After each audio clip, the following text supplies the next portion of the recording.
Good evening, students. This is Himanshu Raj Srivastava. Welcome to Sudhakar Sir Classes. आज हम इस lecture में class 10th का chapter how do organism reproduce यानी reproduction के बारे में पढ़ेंगे।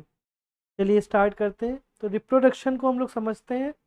रिप्रोडक्शन का मतलब आप समझिए कि एक स्पीसीज अपने जैसी स्पीसीज को जब रिप्रोड्यूस करेगी, इट मीन्स उनके ऑफस्प्रिंग्स जब आएंगे या फिर वो अपने जैसे ही कोई ऑर्गेनिज्म को बनाएंगे, तो उसी को हम लोग कह देते हैं रिप्रोडक्शन। रिप्रोडक्शन का रीज़न ही है, रिप्रोडक्शन ही एक ऐसा रीज़न है जिसकी वजह से आप जो आज स्पीसीज देख पा रहे हैं वो आपके ग्रैंड पेरेंट्स और उनके भी ग्रैंड पेरेंट्स ने देखा था। एग्जाम्पल ले लीजिए लॉयन। लॉयन की स्पीसीज कंटिन्यू रिप्रोडक्शन कर रही है ना, तो वो आज सर्वाइव कर पा रही है उनकी स्पीसीज, और हम आप और आगे वाली जनरेशन भी देख पाएगी। अगर रिप्रोडक्शन ना होता तो फिर ऐसा नहीं हो सकता था। हमको आपको रिप्रोडक्शन को पढ़ने से ये समझ में आएगा कि रिप्रोडक्शन लिविंग ऑर्गेनिज्म के सर्वाइवल के लिए और एग्जिस्टेंस के लिए कितना इम्पोर्टेंट है। रिप्रोडक्शन में यही हम लोग डिस्कस करेंगे। चलिए स्टार्ट करते हैं। नेक्स्ट स्लाइड पे चलते हैं। देखिए, रिप्रोडक्शन के बारे में तो हमने जान लिया, तो अब इस चैप्टर में हम लोग को पढ़ना क्या क्या है। तो इसमें हमको पढ़ना है टाइप ऑफ रिप्रोडक्शन। टाइप में आप पढ़ेंगे एसेक्सुअल और सेक्सुअल, और उसके बाद एसेक्सुअल के टाइप हैं, जैसे फॉर एग्जांपल फ्रेगमेंटेशन है, बाइनरी फिजन है, मल्टीपल फिजन है, बडिंग है। इस टाइप से हमको पढ़ना है एसेक्सुअल रिप्रोडक्शन के बारे में। और फिर है हमारा सेक्सुअल रिप्रोडक्शन, जिसके बारे में हम लोग पढ़ेंगे। तो सेक्सुअल रिप्रोडक्शन फ्लावर में भी हो रहा है, यानी इट मीन्स प्लांट्स में भी हो रहा है, और ह्यूमन बींग्स में तो सेक्सुअल रिप्रोडक्शन होना ही है। इस तरह से क्या हो रहा है, चीज़ें रिप्रोड्यूस हो रही हैं, और रिप्रोडक्शन में हमको यही सब पढ़ना है। तो पहला क्या है, एसेक्सुअल है, ठीक है। अब एसेक्सुअल जानने से पहले रिप्रोडक्शन की डिफिनेशन जान लेते हैं। तो देखिए, रिप्रोडक्शन की डिफिनेशन में रिप्रोडक्शन वर्ड से ही आप ले लो, रिप्रोड्यूस होना, ठीक, यानी फिर से बनना। तो फिर से वो स्पीसीज नहीं बन रही, लेकिन उस स्पीसीज जैसा ही कुछ स्पीसीज बन रहा हो। जैसे इंसान है, ह्यूमन बींग्स है, उनका जो ऑस्परिंग आएगा, जो नेक्स्ट जनरेशन आएगी, वो उनके जैसी ही होगी ना। इट मीन्स वही है reproduction. Reproduction is the process by which living organism produce new individuals. क्या करते हैं, न्यू इंडिविजुअल्स को बनाते हैं। न्यू इंडिविजुअल्स का मतलब वही ऑस्परिंग से है, या फिर जो प्लांट है वो अपने जैसा प्लांट बना रहे हैं उसको कह रहे हैं, या फिर बडिंग के थ्रू उन्होंने अपना नया प्लांट बनाया। यानी किसी भी मीडियम से, उस मीडियम को हम लोग पढ़ेंगे लेक्चर में, कोई दिक्कत नहीं है। बस अभी आप लोग ये जान लीजिए, किसी भी मीडियम से नया इंडिविजुअल बनाएंगे, उसी को क्या कहेंगे, रिप्रोडक्शन। और ये हेल्प किस में करेगा, उनको एग्जिस्टेंस में हेल्प करेगा, ठीक। जो रिप्रोडक्शन करना बंद कर देंगे, या रिप्रोडक्शन इनके अंदर कैपेसिटी नहीं होगी, ख़त्म हो जाएगी, या कुछ ऐसा हो जाए जिससे रिप्रोडक्शन नहीं कर पा रहा, तो उनकी स्पीसीज नहीं रहेगी। क्यों? क्योंकि वो रिप्रोड्यूस नहीं कर पा रहा। एग्जाम्पल ले लो, जैसे आप मोबाइल यूज़ करते ही हो, सभी लोग आजकल यूज़ कर रहे हैं। तो उसमें देखो वर्ड होता है, एक बार रिचार्ज कराने के बाद क्या लाइफ टाइम चलता रहता है? नहीं, आपको फिर से रिचार्ज करना पड़ता है। तो इसीलिए उसका नाम क्या रखा गया, रिचार्ज।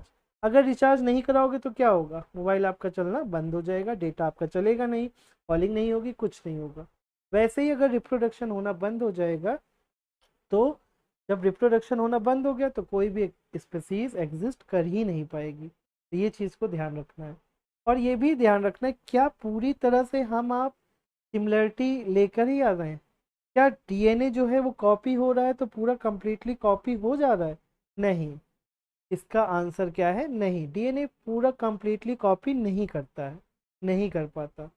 जब वो रिप्लिकेशन कर रहा होता है तो कुछ चेंजेस लेके आता है, और वही चेंजेस बनते हैं किस चीज़ के रीज़न, वेरिएशन का। देखो यहाँ पे लिखा हुआ है ना, देखो, अब इस चीज़ को ध्यान से समझना, बहुत इंपॉर्टेंट चीज़ है ये, बेसिक है और बहुत इंपॉर्टेंट है। देखो क्या लिखा हुआ है, सिमिलर। देखो वेरिएशन एक वर्ड लिखा हुआ है। अब ये देखो कि क्या आप अपने पेरेंट्स के जैसे हो? पेरेंट्स से सिमिलरिटी तो मिल रही, लेकिन कुछ वेरिएशन भी लेके आए हो ना। आज की जो 10th क्लास की जनरेशन है, वो लास्ट 10 ईयर्स यानी आज से 10 साल पहले की अगर हम बात करें, तो उनसे कुछ ना कुछ डिफरेंसेस लेके आई हैं। देख रहे हो आजकल के 1 1.5 साल, एक टाइम था जब 5 साल के बच्चे का एडमिशन किया जाता था कि हाँ वो अब इस लायक है कि वो स्कूल आ सके, लेकिन अब आप देख रहे हो कि 2 साल में भी बच्चे का एडमिशन हो जा रहा है। तो इस तरह से क्या हो रहा है, चेंजेस आ रहा है। वो क्या चेंजेस क्या कहलाता है, वेरिएशन। तो वेरिएशन का मतलब आपको ये समझना है कि डीएनए पूरी तरह से तो कॉपी किया नहीं, थोड़ा बहुत डिफरेंसेस ले लिया, और वही डिफरेंसेस किस चीज़ का कारण बन गया, वेरिएशन का। ठीक है, और वेरिएशन ही कारण है किस चीज़ का, एवोल्यूशन का। ये एक वर्ड लिखा हुआ है ना, देखो, एवोल्यूशन। एवोल्यूशन का मीन्स है, देखो आपको सबको पता है कि हम लोग पहले आदि मानव थे ना। क्या इस तरह से जैसे आज हैं ऐसे थे, नहीं। धीरे धीरे हमारे अंदर चेंजेस आए और आज हम इतना मॉडरेट या एकदम मॉडर्न टाइप का ह्यूमन हो गए। क्या मॉडर्न टाइम का जो ह्यूमन है वो आज से बहुत साल पहले एंशियंट टाइम का ह्यूमन से क्या सिमिलर है या डिफरेंसेस है, बहुत सारे डिफरेंसेस हैं।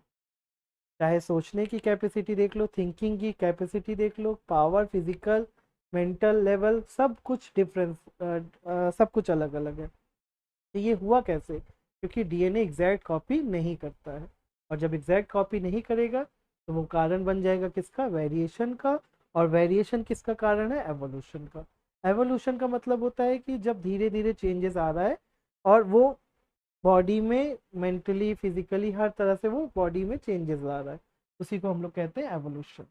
ठीक है, तो आपको ये बात समझ में आई होगी कि डीएनए एग्जैक्ट कॉपी नहीं करता, पहली चीज़।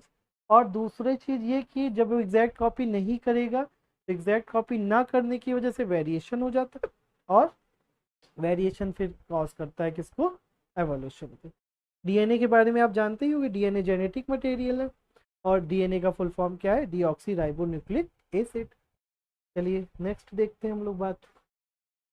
अब रिप्रोडक्शन के बारे में आपने समझ लिया, और रिप्रोडक्शन होता कैसे है ये भी समझ लिया। रिप्रोडक्शन का रीज़न क्या है, डीएनए जो कॉपी कर रहा है और नेक्स्ट जनरेशन में जा रहा है, नई सेल बना रहा है। इस तरह से हमारे अंदर और एनिमल्स, जितने भी लिविंग ऑर्गेनिज्म है, वो किसी ना किसी मीडियम से, चाहे वो एसेक्सुअल के थ्रू चाहे सेक्सुअल के थ्रू रिप्रोडक्शन कर लें। ठीक है, ये हो गया। अब एसेक्सुअल रिप्रोडक्शन का टाइप है और सेक्सुअल रिप्रोडक्शन भी रिप्रोडक्शन का एक टाइप है। इन दोनों को ध्यान से समझना, फिर उसके टाइप पे चलते हैं। देखो, एसेक्सुअल का मतलब ये हो गया कि जिसमें हमको सिंगल पेरेंट की नीड हो, यानी कि भी किसी भी तरह का कोई भी सेक्स ऑर्गन इसमें यूज नहीं होगा। ठीक है? और क्या चीज होगा एसेक्सुअल में, एक सिंगल पेरेंट होगा और वो ही क्या करेगा, नई सेल को बनाएगा, यानी अपने ऑस्प्रिंग को बनाएगा। और सेक्सुअल रिप्रोडक्शन में क्या होता है, हमको मेल और फीमेल दो टाइप के गैमीट चाहिए, और वो गैमीट आपस में फ्यूज होंगे, तब वो जाइगोट बनाएंगे, और फिर जाइगोट से जो भी उनका फर्दर डेवलपमेंट के बाद बनेगा वो, जैसे ह्यूमंस में क्या बन जाएगा, फीटस, इट मीन्स छोटा सा बेबी। अब सेक्सुअल का मतलब आपने समझ लिया, ए सेक्सुअल का मतलब समझ लिया। सेक्सुअल में पेरेंट्स की नीड होगी कितनी, दो, और ए सेक्सुअल में पेरेंट्स की नीड कितनी होगी, एक, सिंगल। ए सेक्सुअल में सिंगल और सेक्सुअल में डबल। अब ये चीज़ समझो कि ए सेक्सुअल किस में होता है, जैसे जितने भी यूनिसेलुलर ऑर्गेनिज्म होंगे, अब आप समझ ही रहे हो यूनिसेलुलर है, इट मीन्स उनके अंदर कोई सिस्टम तो होगा नहीं, तो उनका सारा काम उसी एक सेल से होना है, तो उनके अंदर क्या होता है, ए सेक्सुअल रिप्रोडक्शन होता है। प्लांट्स क्या करते हैं, प्लांट्स के अंदर कैपेसिटी है, दोनों रिप्रोडक्शन उनके अंदर होता है, ए सेक्सुअल भी होता है, सेक्सुअल भी होता है। ठीक, जैसे आप एग्जांपल देख रहे होंगे वेजिटेटिव प्रोपोगेशन। ठीक है, क्या दिख रहा है, वेजिटेटिव प्रोपोगेशन। तो वेजिटेटिव प्रोपोगेशन में क्या होता है कि प्लांट्स क्या करते हैं, अपने किसी भी ऑर्गन से, किसी भी पार्ट से नया प्लांट बना देते हैं। प्लांट में ए सेक्सुअल भी हो गया और प्लांट में सेक्सुअल भी होता है। देखो यहाँ पे लिखा है फ्लावरिंग प्लांट। जो हमारा फ्लावर होता है ना, अभी हम लोग पढ़ेंगे ही, जो हमारा फ्लावर होता है वो दो टाइप का होता है। अच्छा चलो यहीं पे देख लेते हैं, फिर आगे बढ़ते हैं। फ्लावरिंग प्लांट उनको कहते हैं, जैसे आपने 9th में जब पढ़ा होगा डाइवर्सिटी वाला चैप्टर, तो उसमें आपने देखा होगा कि फ्लावर क्या होते हैं, फ्लावरिंग प्लांट यानी एंजियोस्पर्म। ठीक है, और वो क्या होते हैं, रिप्रोडक्टिव ऑर्गन होते हैं किसके, प्लांट्स के। चलिए थोड़ा सा देख लेते हैं इसको डिटेल में। जब भी फ्लावरिंग प्लांट्स की बात आएगी तो इट मीन्स उसमें मेल भी होगा और उसमें फीमेल भी होगा। अब मेल और फीमेल के होने पे डिपेंड करता है उनका क्या चीज़, टाइप। जो हमारा फ्लावर होता है ना, फ्लावर है, कुछ फ्लावर ऐसे होते हैं जो दोनों यानी कि मेल और फीमेल दोनों को एक ही फ्लावर में रखते हैं, उनको हम लोग कहते हैं बाइसेक्स। ठीक, क्या कहेंगे, बाइसेक्स। बाइसेक्सुअल का मतलब क्या होगा, जिसमें मेल और फीमेल एक ही पार्ट, एक ही फ्लावर में होगा। ठीक है, एग्जांपल ले लो हिबिस्कस, उसमें मेल और फीमेल दोनों होता है, उसको क्या कह दिया हमने, बाइसेक्सुअल। बाइसेक्सुअल में क्या होगा, मेल एंड फीमेल, ठीक, एक ही फ्लावर, सेम फ्लावर। ठीक, और जब बात करेंगे हम लोग दूसरे टाइप की, इट मीन्स किसकी बात करेंगे, यूनिसेक्सुअल की। ठीक है, तो यहाँ लिख देते हैं यूनिसेक्सुअल में। इस क्या हो जाएगा, यूनिसेक्सुअल में जो होगा या तो मेल होगा, मेल और फीमेल, ठीक, और एक ही फ्लावर में होगा। एक फ्लावर है तो उसमें मेल मिलेगा, एक फ्लावर है उसमें फीमेल मिलेगा। ऐसा नहीं होगा कि एक फ्लावर होगा और उसी एक फ्लावर में दोनों आपको मिलेगा। वो चीज़ किस में होगा आपका, वो चीज़ होगा बाइसेक्सुअल में। समझ में आया आप, ठीक। अब बात करते हैं ए सेक्सुअल रिप्रोडक्शन के टाइप की। उसमें आप देख रहे हैं पहला है क्या, फिजन, फ्रेगमेंटेशन, फिर रीजनरेशन, बडिंग, वेजिटेटिव प्रोपगेशन और स्पोर फॉर्मेशन। ठीक, यहाँ पे क्या है, टाइप नहीं है वो, उसको टाइप मत समझिएगा। यहाँ पे हम लोग सेक्सुअल रिप्रोडक्शन में दो चीज पढ़ेंगे। एक तो हम पढ़ेंगे फ्लावरिंग प्लांट्स में इस सॉरी सेक्सुअल रिप्रोडक्शन, और एक पढ़ेंगे ह्यूमन बींग्स में। ठीक है, तो ये चीज अब हम डिटेल में पढ़ते हैं। देखो ध्यान से देखना, पहला क्या है हमारा, ए सेक्सुअल का पहला टाइप क्या है, फिजन। फिजन में क्या होता है, फिजन में एक ही पेरेंट सेल। अभी देखो ए सेक्सुअल की बात की है अपने लोगों ने, तो जब ए सेक्सुअल की हम लोग बात करते हैं तो ए सेक्सुअल में ध्यान रखना कि पेरेंट सिंगल होता है, एक ही सेल होता है। अब वो क्या किया, वही डिवाइड होके नया नया नया नया इंडिविजुअल बनाता चला जाएगा।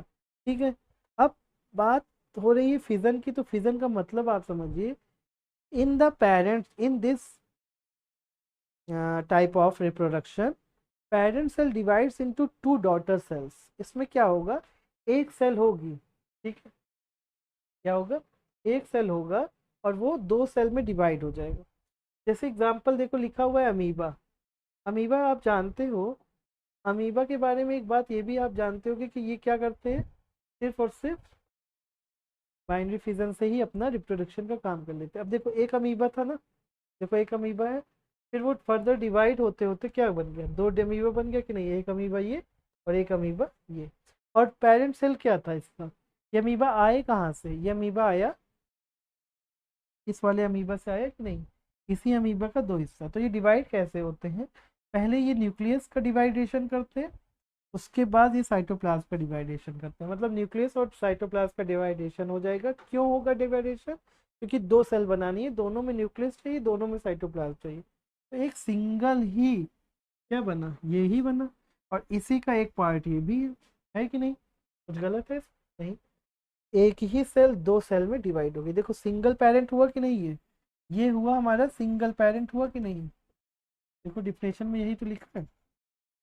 और सिंगल पेरेंट ही क्या हुआ, दो में डिवाइड हुआ कि नहीं, ये देखो कुछ अलग से तो लिखा नहीं है वहां पे, वही चीज लिखा है। In this type of reproduction the parent cell divides into two daughter cells. Simple सा, कोई दिक्कत ही नहीं है। लेकिन दिक्कत कुछ नहीं होने के बाद भी पढ़ना तो पड़ेगा ही ना आपको। तो एग्जाम्पल याद रखिएगा, अमीबा, पैरामीशियम, ध्यान से बस इसी को याद रखिएगा, आप जान जाएंगे, लिख लेंगे। नेक्स्ट क्या है, इसमें भी दो टाइप है। पहला टाइप है बाइनरी फिजन। पहला टाइप क्या है आपका, बाइनरी फिजन।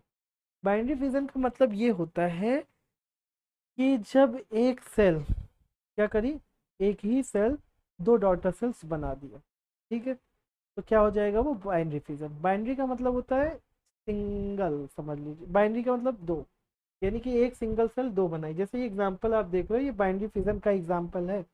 एक सेल ने क्या किया, दो सेल को बना लिया, ठीक है, देखो एक सेल ने क्या किया, दो सेल को बना लिया, उसके बाद क्या हुआ, अब नेक्स्ट देखो, बाइनरी का मतलब आप समझ गए, दो। When the fission results in two daughters it's called binary fission. जब दो डॉटर सेल्स बनी, देखो एक ये यहाँ से क्या हुआ, ये दो बन गई कि नहीं, इसी को हम लोग क्या कहते हैं, बाइनरी फिजन। अब नेक्स्ट जो एग्जांपल है वो क्या है, मल्टीपल फिजन। मल्टीपल का मतलब तो आप समझ ही रहे हो, मल्टीपल का मतलब क्या है, मल्टीपल का मतलब है बहुत सारे।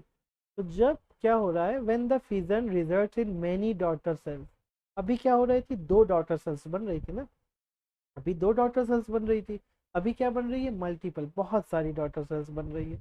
और बहुत सारी डॉटर सेल्स बनने से इसका नाम क्या पड़ गया, मल्टीपल फिजन। क्लियर है। अब यहाँ पे आप देखो, फिगर में आप देख रहे होंगे, देखो थोड़ा समझा देते हैं। फिगर में आप जब देख रहे हो तो क्या हो रहा है, न्यू सॉरी एक सेल बहुत सारी डॉटर सेल्स को रिलीज कर रही है, देख रहा है कि नहीं, यहाँ पे देखो, देखो ये सारी क्या है, बहुत सारी डॉटर सेल है कि नहीं, ये क्या है, मल्टीपल फिजन। ठीक है, तो फिजन के कितने टाइप हो गए, दो, एक हो गया बाइनरी और एक हो गया मल्टीपल। ठीक है, चलो आगे देखो। अब ये चैप्टर क्या है, इस चैप्टर में हम देख रहे हैं कि पेरेंट सेल, अब सॉरी इस टॉपिक्स में अभी हमने क्या देखा कि पेरेंट सेल कितनी है, केवल सिंगल सेल है। और इसका एग्जाम्पल आप याद रखिएगा, प्लाज्मोडियम। ठीक है, याद रखिएगा क्या रखना है आपको, प्लाज्मोडियम। अब ये हो गया आपका क्या, मल्टीपल फिजन, यानी फिजन एक सेल ही, सिंगल सेल ही डिवाइड हो रही है। और उसमें भी दो टाइप है, एक मल्टीपल फिजन है और एक है बाइनरी फिजन। जब बाइनरी फिजन की हम आप बात करेंगे तो बाइनरी फिजन में होता क्या है, बाइनरी फिजन में ये होता है कि एक ही सेल, एक पेरेंट सेल दो सेल में डिवाइड हो जाएगी, खत्म, दो सेल। और जब बात करेंगे हम लोग मल्टीपल फिजन की, मल्टीपल फिजन की, तो यहाँ पे क्या होगा, यहाँ पे डॉटर सेल्स की डॉटर सेल्स नंबर्स में बनेंगी, बहुत सारे नंबर्स में बनेंगी, इसीलिए इसका नाम रखा गया मल्टीपल फिजन। चलिए आगे देखते हैं, फ्रेगमेंटेशन। ठीक है, देखो फ्रेगमेंटेशन का मतलब पहले समझ, फ्रेगमेंट्स का मतलब समझ लो, डिवाइडेशन मतलब छोटे छोटे टुकड़ों में बंटना। इस प्रोसेस की डिफिनेशन देखो क्या लिखा हुआ है, it is the process by which an organism gets fragment into small pieces. पहले क्या होगा, स्मॉल पीसेस में ये टूटेंगे, उसके बाद then each pieces grow into a whole new organism, और वो क्या बनेंगे, नए नए नए ऑर्गेनिज्म बनेंगे। फिजन से ये कैसा अलग है, यही क्वेश्चन आ रहा होगा आपके दिमाग में कि भैया वहां पे भी तो दो में डिवाइड हो रहा था और यहाँ पे भी, वहां पे क्या हो रहा था, जब डिवाइड हो रहा था तो जो डिवाइड होने के बाद बना वही वो डॉटर सेल थी। यहाँ पे क्या हो रहा है, वो पहले टूटेंगे और टूटने के बाद जो टूटा हुआ हिस्सा है वो बनेगा नया इंडिविजुअल, न्यू ऑर्गेनिज्म। इसीलिए ये ये फिजन से अलग है। फिजन में क्या हो रहा है, जैसे मान लो एग्जाम्पल, ये पेन है, ठीक, अब ये पेन को क्या किया, यही पेन डिवाइड हो गई, और जब डिवाइड हो रही है दो में, तो दो में जब डिवाइड हो रही है तो वो होगा फिजन। ठीक है, और जब इसको पहले हमने तोड़ा, तोड़ने के बाद ये जो दो बनी वो अभी इंडिविजुअल नहीं, वो इसी का हिस्सा है, फिर वो न्यू ऑर्गेनिज्म बनी, उसे हम लोग कहते हैं फ्रेगमेंटेशन। जैसे स्पाइरो गायरा, एग्जाम्पल आप याद रखना, स्पाइरो गायरा। अब यहाँ पे आप देख रहे हो फिगर में ना, देखो यहाँ से दो हिस्सा टूटा, अब ये दो हिस्सा अपने आप में एक न्यू ऑर्गेनिज्म बन जाएगा, इसे हम लोग कहते हैं फ्रेगमेंटेशन। चलिए नेक्स्ट देखते हैं, नेक्स्ट टाइप, रीजनरेशन। यहाँ पे क्या होगा, इसमें देखो क्या होता है, पहली बात तो ये जान लो कि इसमें बहुत कम एग्जाम्पल होंगे। और बात करते हैं हम लोग कि in this type of reproduction a few organism may give rise or to new organism from their body parts। यानी कि अगर मान लो कोई ऑर्गेनिज्म है, उसका बॉडी पार्ट्स अलग हो गया, तो वो बॉडी पार्ट्स अपने अपने इंडिविजुअल रूप में, वो फॉर्म में वो डेवलप होंगे और नई नई स्पीसीज यानी कि नया ऑर्गेनिज्म बना लेंगे। ये हमारा जिन, लेकिन इनमें क्या होता है कि दिक्कत क्या है, ये रिप्रोडक्शन तभी करेंगे जब इनको किसी न किसी तरह से तोड़ा जाए या ये कटे, तभी ये जनरेशन बना पाएंगे। नेक्स्ट, ठीक है, अब देखो बडिंग आ गया। बडिंग आप याद हो आपको, तो आप बडिंग के बारे में पढ़ सकते हैं प्लांट से। ठीक, प्लांट्स क्या, बडिंग का एक दूसरा वर्ड यूज कर सकते हैं हम, आप आउट ग्रोथ। क्या यूज़ कर सकते हैं, आउटग्रोथ। अब कोई भी लिविंग ऑर्गेनिज्म है, ठीक है, जैसे मान लो हाइड्रा है यहाँ पे, ये क्या करते हैं, ये अपने बॉडी पार्ट्स में एक्स्ट्रा मतलब थोड़ी सी नई नई बट फॉर्मेशन हो जाती है, नई सेल्स बन जाती हैं, और वो नई सेल्स क्या कर देती हैं, नई सेल्स डेवलप होके नया ऑर्गेनिज्म बना देती हैं। इसी को हम लोग क्या कहते हैं, बडिंग। देखो आपको दिखाते हैं, आप देखो क्या हो रहा है यहाँ पे, देखो ये देखो बडिंग, ठीक है, धीरे धीरे ये सेल, रुको कलर चेंज कर ले तो आपको दिखेगा। देखो ये बडिंग है, यहाँ पे इससे आपको दिख रहा है, यानी कि अगर ऐसे कोई चीज़ है, चलो दूसरा कलर, देखो ऐसे कोई चीज़ है और इसमें कुछ एक्सटर्नल ग्रोथ हो गई, ठीक है, ग्रोथ होने के बाद क्या होगी, ये धीरे धीरे ग्रोथ होके अलग हो जाएगी पेरेंट सेल से, ठीक, पेरेंट सेल से जब अलग होगी तो ये अपने आप में क्या बन जाएगा, एक न्यू ऑर्गेनिज्म बन जाएगा। या ये देखो यहाँ पे बट यहाँ पे देखो धीरे धीरे क्या हो रहा था, अब देखो बट यहाँ पे था,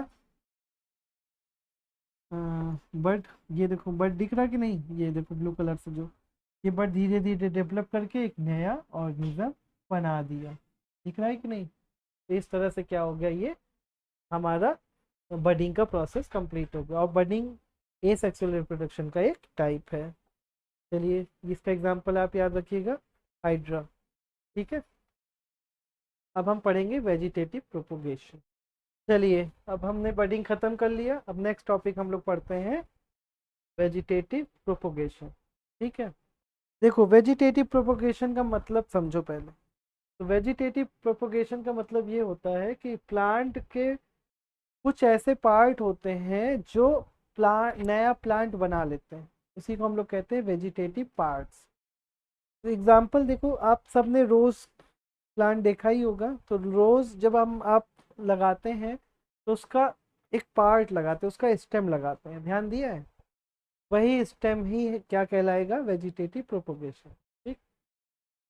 तो वेजिटेटिव प्रोपोगेशन का मतलब क्या हो गया, it is the method of reproduction in which plant reproduce by their vegetative parts such as roots, stem and leaf. It means जब प्लांट ग्रो करे, यानी कि प्लांट नया प्लांट बना रहा है, अब रिप्रोडक्शन की अपने लोग बात कर रहे हैं तो मतलब न्यू स्पीसीज आनी चाहिए, तो जब न्यू स्पीसीज बनाएगा, लेकिन किससे बनाएगा, वेजिटेटिव पार्ट से। और वेजिटेटिव पार्ट कौन कौन से हो सकते हैं, तो हो सकते हैं रूट, स्टेम और लीफ। स्टेम का एग्जांपल आप जानते हैं, रोज, रोज में आपने देखा होगा कि किससे आप लोग उसको कर लेते हो, स्टेम से उसके, ठीक, ये हो गया। रूट, रेडिश वगैरह आप जानते ही हो। इसके बाद लीफ, लीफ का एग्जांपल है ब्रायोफाइलम, देखो लिखा हुआ है यहाँ पे, आप देख सकते हो, ठीक है। देखो पहले तो आप ये जान लो कि यही तीन इंपॉर्टेंट हैं, रूट, स्टेम एंड लीफ, ये क्या है, प्लांट के वेजिटेटिव पार्ट हैं, और वेजिटेटिव पार्ट है तो ये क्या करेंगे, न्यू ऑर्गेनिज्म यानी न्यू स्पीसीज उस प्लांट की बनाएंगे।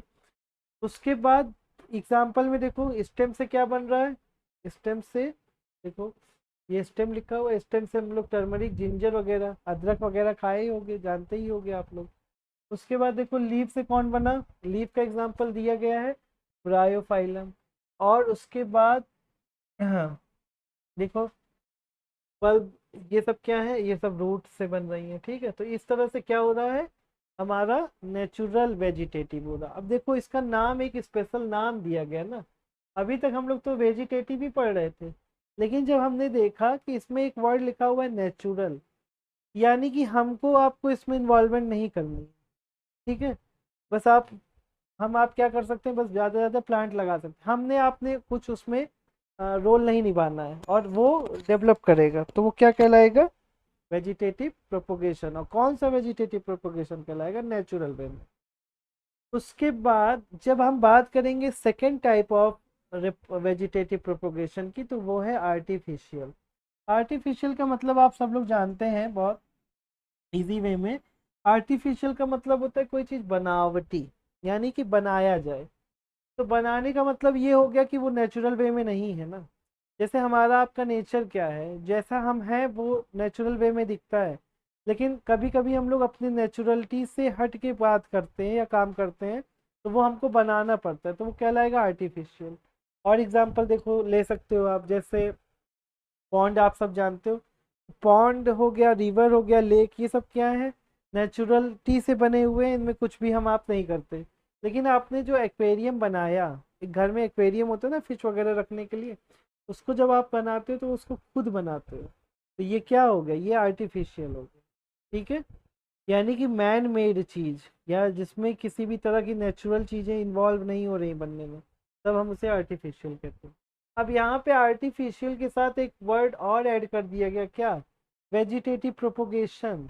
इसका मतलब क्या हुआ, तो इसका मतलब ये हुआ कि हम लोग वेजिटेटिव प्रोपोगेशन तो कर ही रहे हैं, लेकिन करने के बाद, सॉरी, उसको नेचुरल वे में नहीं कर रहे हैं, उसको हम आप कर रहे हैं। कभी आपने शायद ऐसा देखा भी होगा कि मान लेते हैं रोज का प्लांट है, उसमें आप देख रहे हो रेड रोज भी है और वाइट भी है, पर्पल भी है। तो इस तरह से क्या हो रहा है, आप देख रहे हो कि एक ही प्लांट में वैरायटी आ गई है बहुत सारी। तो क्या ये वैरायटी नेचर ने बनाई? नहीं, नेचर तो अपना हर एक प्लांट को सेपरेशन के साथ भेजिए, सेपरेट सेपरेट करके भेजिए। जैसे आपको रेड फ्लावर दिखेगा तो रेड ही उसमें सारे फ्लावर आएंगे, और वाइट का, वाइट रोज का होगा तो वाइट रोज अलग होगा। लेकिन कभी जब आपने देखा, इसका मतलब उसमें कुछ ना कुछ किया गया है, और किया किसने, ह्यूमंस ने, और इसीलिए उसका नाम क्या रखा गया, आर्टिफिशियल प्रोपोगेशन।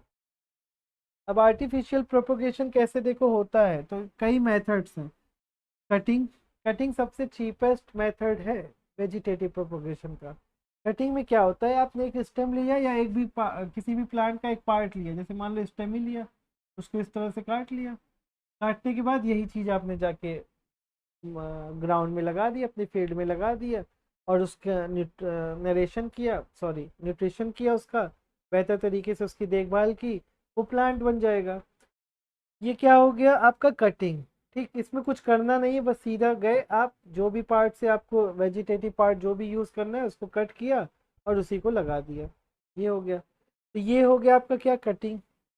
ग्राफ्टिंग, ग्राफ्टिंग में क्या होता है, आप एक बेटर स्पीसीज को बनाना चाहते हैं, तो आप क्या करेंगे, एक स्टेम लिया किसी का रूट सिस्टम लिया, किसी का सिस्टम अच्छा है, किसका, सूट का, और किसी का रूट सिस्टम अच्छा होगा किसी प्लांट का, तो दोनों को आपने क्या किया, एक ही कर दिया। ठीक है, एक कैसे किया, आपने रूट सिस्टम लिया, यानी कि एक स्टेम ले लिया और किसी का रूट सिस्टम ले लिया, ठीक है, तो दोनों को ऐड कर दिया। ऐड करने के बाद यहाँ टेपिंग वगैरह करके उसका नरिशमेंट किया, और आपको क्या मिल जाएगा, एक, कि कुछ दिन के बाद आप देखेंगे कि दोनों मैच होके एक ही स्टेम बन गए। एक देखो ऐसे आपने एक लिया, अब इसका पार्ट आपने ऐसे ले लिया, ठीक, ये इस हिस्से से कटिंग कर दी। देखना ध्यान से कि जब भी कटिंग करना है तो उस बहुत बहुत इंपॉर्टेंट, और जो रूट सिस्टम का लिया वो इस तरह से कटिंग कर दी। अब ये दोनों आपस में, इसको आपने क्या किया, फिट कर दिया, और फिट करने के बाद कुछ टाइम के बाद आप देखेंगे तो ये दोनों एक ही स्टेम लगेंगे, पता ही नहीं चलेगा आपको कि रूट सिस्टम आपने अलग प्लांट से लिया था या अलग था, दूसरा था, और शूट सिस्टम अलग था। कुछ दिन के बाद दोनों क्या हो जाएंगे, एक हो जाएंगे, और वो मैच हो जाएंगे। उसके बाद देखो लेयरिंग है, लेयरिंग ऑफ प्लांट। ठीक है, ये लेयरिंग का मतलब क्या होता है, देखो लेयरिंग भी दो टाइप की होती है, पहले ये चीज़ समझ लो। लेयरिंग को एक माउंट लेयरिंग की जाती है, और एक, सॉरी, एक माउंट लेयरिंग की जाती है और एक ग्राउंड। तो माउंट लेयरिंग का मतलब होता है उसको ऊपर, यानी कि ग्राउंड के ऊपर ही रहेगा वो। जैसे देखो एग्जांपल, प्लांट आपने देखा, प्लांट का ये ब्रांच है, ब्रांच में कहीं से भी हमने क्या किया, कट कर दिया। कट करने के बाद उस पर मिट्टी वगैरह लगा के टेपिंग कर दी, और इस पे एक कुछ ऐसा सिस्टम लगा दिया जिससे पानी इसको मिलता रहे, वाटर। और कुछ दिन के बाद आप देखेंगे कि यहाँ पे उसमें रूट्स निकलना शुरू हो जाएंगी, और फिर इसी पार्ट को क्या करेंगे हम, कहीं पे ज़मीन में लगा देंगे, और लगाने के बाद कुछ टाइम के बाद आप देखेंगे कि यहाँ पे क्या हो जाएगा, वो नया प्लांट की फॉर्म में आ जाएगा। और जब ग्राउंड लेयरिंग क्या करते हैं, तो देखो ग्राउंड लेयरिंग उन प्लांट्स के लिए किया जाता है जिनकी ब्रांचेस बहुत ज़्यादा फ्लेक्सिबल हो। ठीक, अब देखो एग्जांपल, अब देखो पहले देख लो लेयरिंग। ठीक है, लेयरिंग को एक पार्ट में आपने देख लिया। माउंट रियलिंग तो इजी है बहुत। माउंट रियलिंग क्या है, बहुत इजी है। उसमें करना क्या है, इस ब्रांच को आपको ऐसा कुछ कटिंग कर देना है और उसके बाद उसमें नरिशमेंट देना है। ऊपर आप चाहे मटका लगा लो या कुछ पॉट लगा लो, कुछ भी आप कर लो कि उसको वाटर मिलता रहे, क्योंकि बिना वाटर के कोई चीज़ नरिश नहीं हो पाएगी, प्लांट नहीं बन पाएगा। अब देखो उसके बाद ये देखो प्लांट है आपका, ठीक, ये उसकी ब्रांच है। यहाँ पे आपने क्या किया, यहाँ पे एक और ब्रांच है, यहाँ से आपने क्या किया, कट कर दिया। ठीक है, देखो ऐसे कट कर दिया। दूसरा कलर से देखो दिखाते हैं, आप ये हिस्सा आपने क्या किया, कट कर दिया। और उसके कट करने के बाद आप क्या करोगे, यहीं पे यूज कर लेंगे हम लोग किसको, टेपिंग वगैरह करके, मिट्टी वगैरह लगा के, और ऊपर वाली डाल में क्या करेंगे, ऊपर वाली ब्रांच में हम लोग क्या करेंगे, पानी का कुछ ऐसा कुछ सिस्टम लगा देंगे कि पानी इस पे कंटिन्यू उसको मिलता रहे। उस टाइम के बाद आप देखेंगे कि यहाँ पे क्या हो रहा है, जो आपने ये ब्रांच बनाई थी इस हिस्से में क्या आने लगेंगे, इस तरह से रूट आने लगेंगे। देखो ऐसे छोटी छोटी जैसे रूट एयर होते हैं ना, वैसे ऐसे जब आने लगे तो फिर आपको यही हिस्सा क्या करना है, ग्राउंड में लगा देना है और आपका प्लांट बन जाएगा। ये तो माउंट लेयरिंग हो गई। जब ग्राउंड लेयरिंग की बात करेंगे अपने लोग, तो वहाँ पे क्या होता है, उन प्लांट्स के लिए यूज करते हैं हम लोग जिनकी ब्रांचेस या तो बहुत नीचे हो या तो बहुत फ्लेक्सिबल हो। जैसे देखो प्लांट है, उसकी एक ब्रांच ये है, अब ये ग्राउंड से क्या है, लगभग पास में है, तो इसका एक हिस्सा क्या करेंगे हम लोग, इस तरह से देखो किसी ब्रांच के एक हिस्से को ऐसे मोड़ के जमीन में ही दबा देंगे। ठीक, और उसके बाद क्या होगा, कुछ टाइम के बाद वहां से रूट्स निकलना शुरू हो जाएगी, नरिशमेंट उसको मिलता रहेगा। तब तक इसको पेरेंट सेल से नहीं काटेंगे जब तक कि इसमें रूट्स आना शुरू ना हो जाए, और उसके बाद में ये अपने आप में क्या हो जाएगा, एक इंडिविजुअल प्लांट बन जाएगा। तो लेयरिंग के इस तरह से दो टाइप हो जाते हैं। ठीक है, चलो ये हो गया वेजिटेटिव प्रोपोगेशन। ये किसके टाइप पढ़ रहे हैं हम लोग, ये सब है एसेक्सुअल रिप्रोडक्शन के। अब एसेक्सुअल नाम क्यों दिया गया, क्योंकि नाम एसेक्सुअल देने का सिर्फ एक पर्पस है, क्योंकि ये इसमें किसी भी तरह के कौन इन्वॉल्वमेंट नहीं है, गैमीट्स इन्वॉल्व नहीं है ना, तो यहाँ पे दो पेरेंट्स की नीड है, यहाँ पे सिर्फ एक पेरेंट से काम हो जा रहा है। अब देखो आगे, ये देखो एग्जाम्पल है ब्रायोफाइलम का, देखो कैसे हो रहा है। ब्रायोफाइलम एक ऐसा प्लांट है जो लीफ से होता है। लीफ में देखो क्या होता है, लीफ में जो साइड साइड में, जैसे लीफ आप कभी बनाए होगे तो आप देखे होगे, आप इस तरह से लीफ बनाते हो, देखो इस तरह से लीफ बनाते हो ना। ये जो ये हिस्सा है, यही हिस्से में क्या होती है, देखो इस तरह से रूट्स निकलना शुरू हो जाते हैं, और रूट्स जब आना शुरू हो जाएंगी, ये देखो रूट्स जब आने शुरू हो जाएंगी तो फिर यहीं से क्या हो जाएगा, प्लांट्स बन जाएंगे। इसको एक टाइप का आप बड्स भी बोल सकते हो, क्योंकि कली से ही तो नया फ्लावर बनेगा, नए फ्लावर से नया प्लांट बनेगा। तो ये है ब्रायोफाइलम। ठीक है, ब्रायोफाइलम किसका एग्जाम्पल है, वेजिटेटिव पार्ट इसका कौन सा है, लीव। ठीक है, चलो आगे देखते हैं। अब बात आ गई स्पोर फॉर्मेशन की।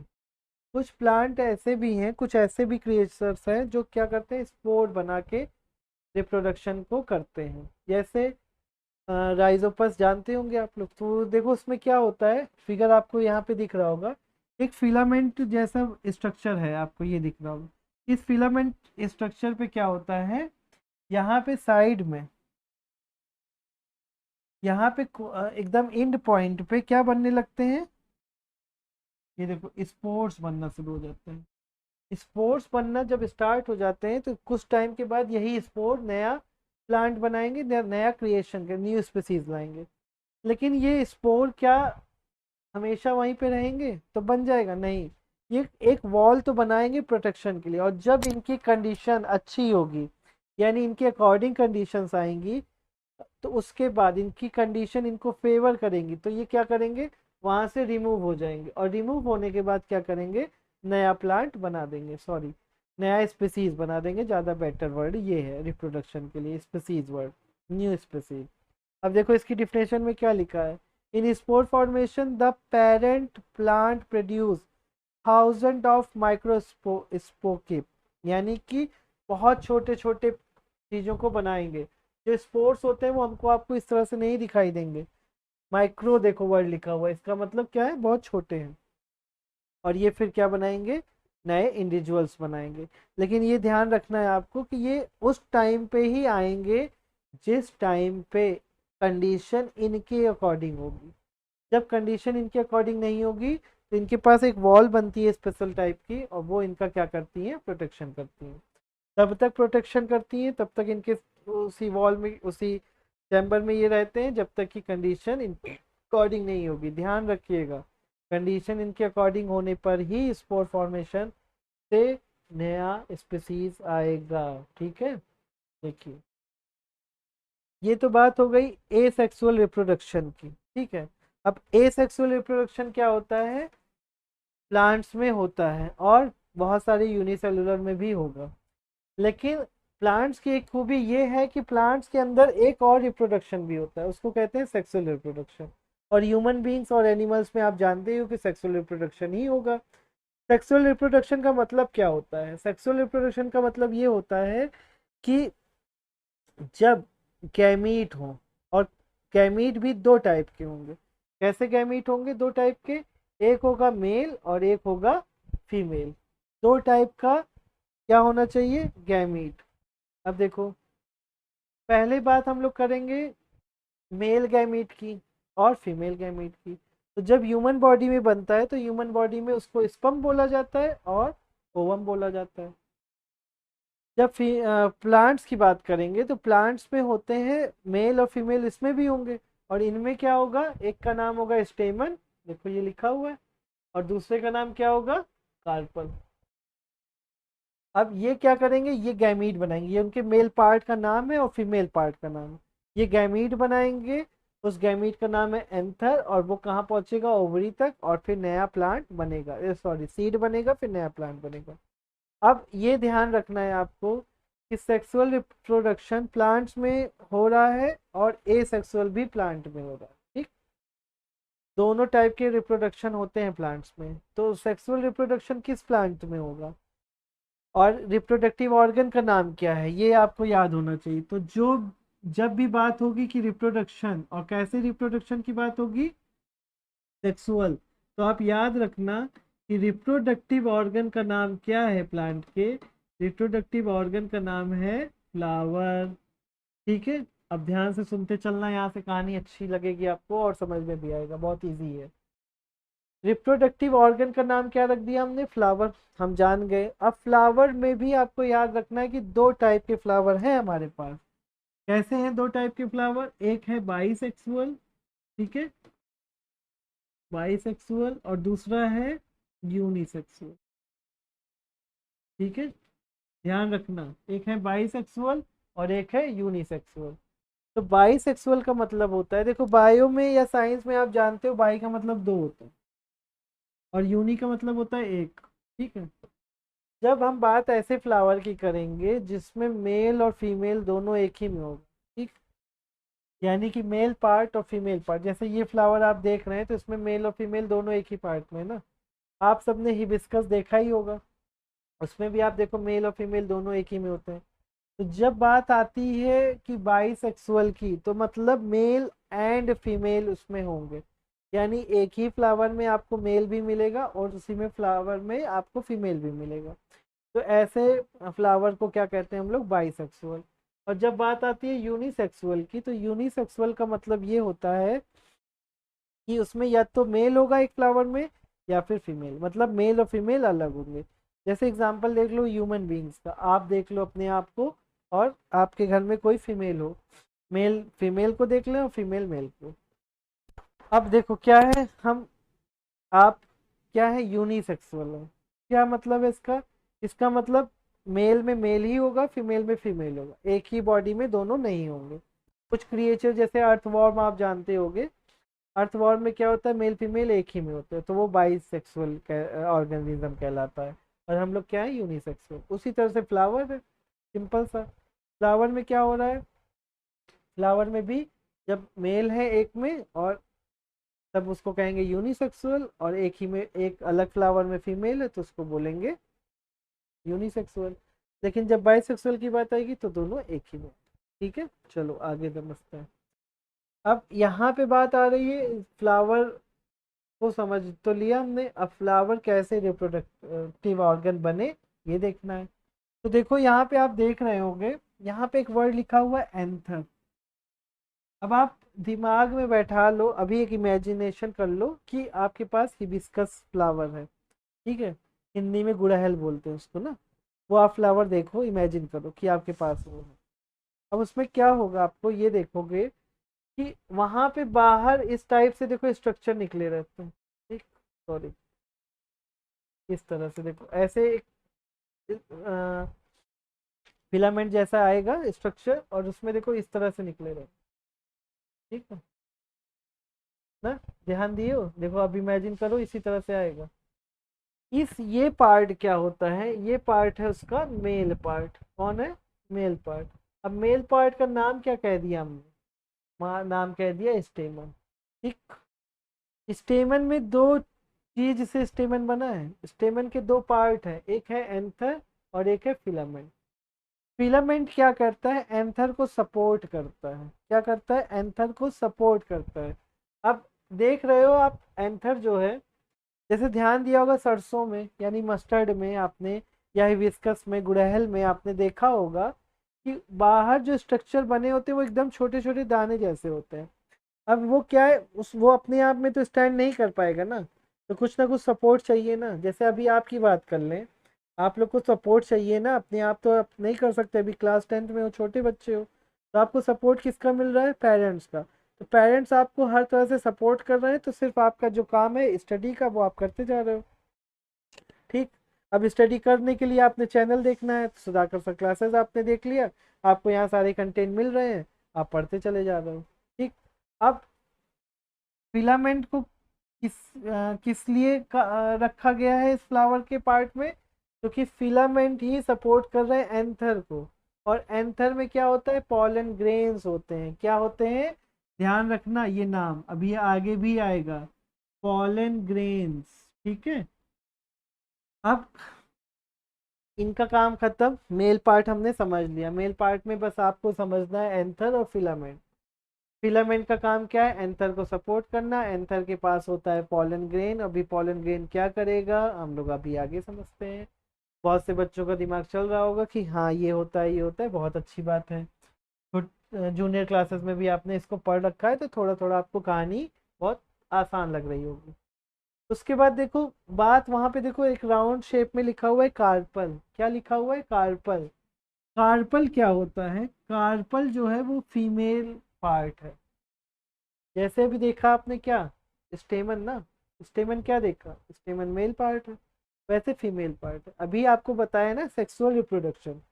अब देखो यहाँ से समझना, सेक्सुअल रिप्रोडक्शन में क्या होता है, टू पेरेंट्स की नीड होती है, तो एक होता है मेल और एक होता है फीमेल।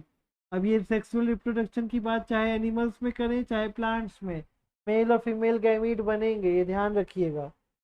यहाँ पे भी सेम है, तो यहाँ पे नाम हो गया स्टेमन और दूसरे का नाम हो गया कार्पल। कार्पल क्या है, फीमेल रिप्रोडक्टिव ऑर्गन, गुड। और स्टेमन क्या है, मेल रिप्रोडक्टिव ऑर्गन, गुड। बहुत जल्दी आंसर दे दिया आप लोगों ने। इसके बाद देखो यहाँ पे कार्पल के 3 पार्ट और दिए हैं, अब इनको समझना ध्यान से। स्टेमन के पास 2 पार्ट हैं और फीमेल के पास 3 पार्ट हैं, तो तीनों को याद रखिएगा का, और इनका फंक्शन भी याद रखिएगा।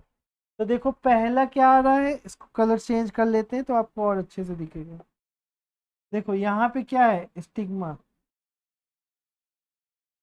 देखो ये क्या है, ब्लू कलर से जो राउंड किया, ये कहलाता है स्टिग्मा।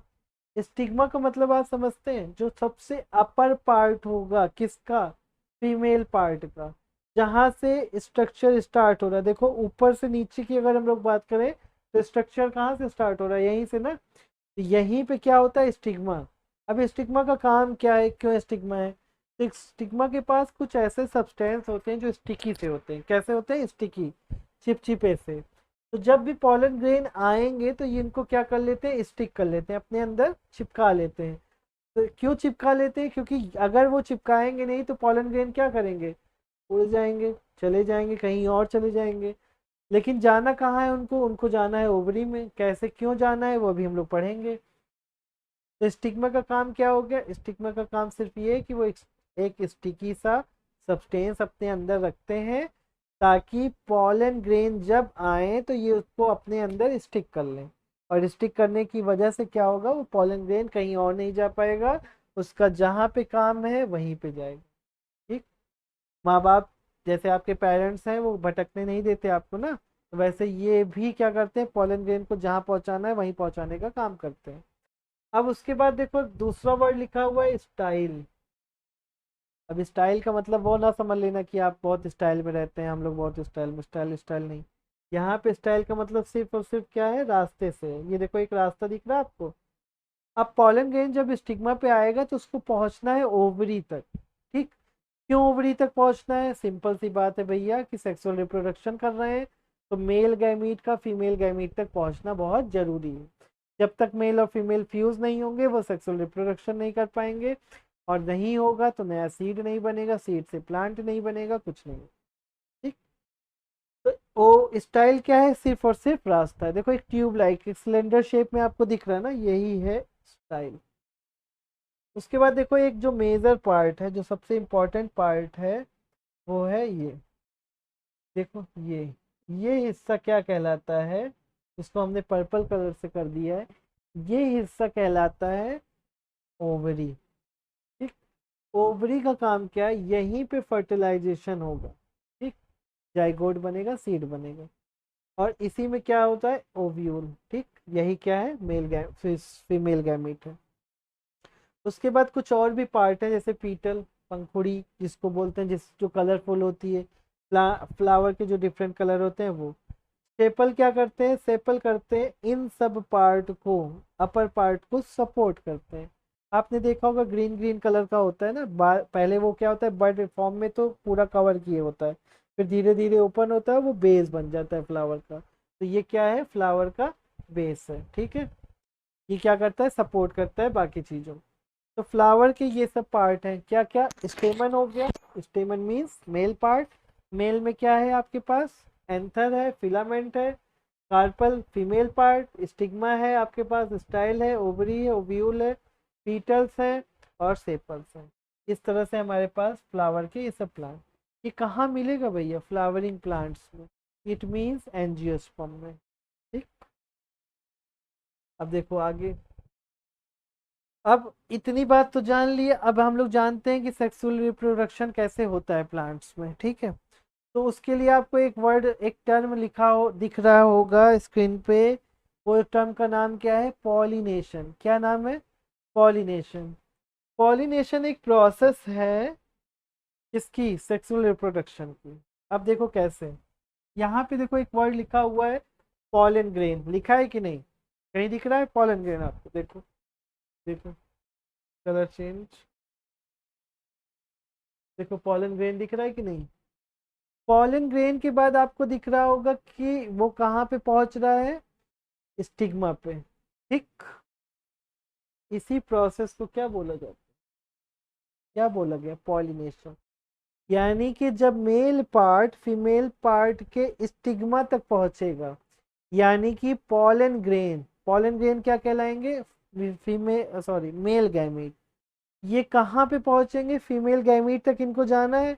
तो जाने के लिए बीच में जो चीजें मिलेंगी वहां पे भी तो देखना पड़ेगा। जैसे आप जा रहे हो लखनऊ या बनारस कहीं जा रहे हो, तो बीच में बहुत सारे स्टेशन भी तो पड़ेंगे। ऐसा थोड़ी ना कि ट्रेन आपको वहीं पहुंचा देगी, बीच बीच में पड़ेंगे ना। तो इनको फीमेल गैमीट तक पहुंचने के लिए रास्ता तय करना पड़ेगा। उस रास्ते में कौन आया? स्टिग्मा आई। और इसी प्रोसेस को क्या नाम दिया गया? इसी टर्म को क्या नाम दिया गया? पॉलिनेशन। बात समझ रहे हैं कि नहीं? इट मीन्स, अब देखो डिफिनेशन ध्यान से सुन लो, बहुत इजी डिफिनेशन है पॉलिनेशन की। Transfer of pollen grain from the anther of the stamen to the stigma of a flower stem as pollination. ठीक। समझ पाए? अब देखो एक फिगर देख लो छोटा सा, बहुत बड़ा नहीं बनाएंगे, बस देखो ये है, नीचे देखो ओवरी है, यहाँ पे क्या है, स्टिग्मा है, ये क्या है आपका, यहाँ पे पॉलन ग्रेन है।